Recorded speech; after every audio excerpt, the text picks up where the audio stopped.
How to use symbols and equations in Microsoft Word. Hello guys, welcome back to Tech Wizard. In this simple and quick video, I'll show you how to go about this. So the first step is to open your Microsoft Word document. So when it is open, what you're going to do is to come and type anything you want.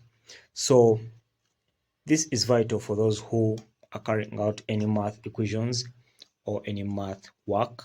Okay, so if at all you want to insert an equation or symbol, just click on insert button, then come and click on equations, then click on the drop down arrow.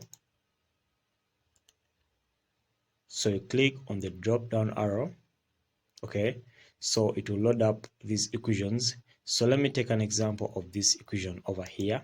Okay, I'll use this one as our template. So we're going to be learning from this one.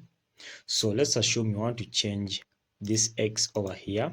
Okay, you want to change it to y. So just come and use your keyboard, then you change that one to y. Okay, but let's assume you want to change this n here over this n in the upper side of this equation.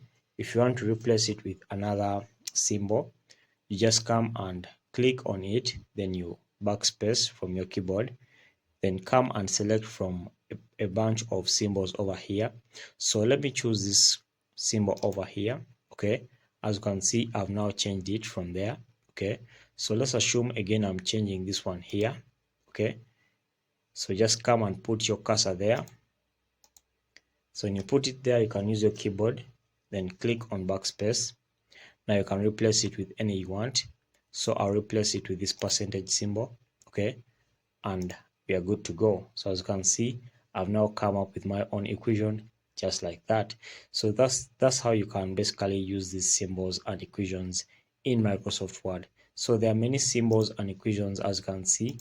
If you come here, there are too many like this. So just come and choose from any that you want. Okay, so guys, thanks for watching. If you really found value in this video, subscribe and like our video. We shall meet once again.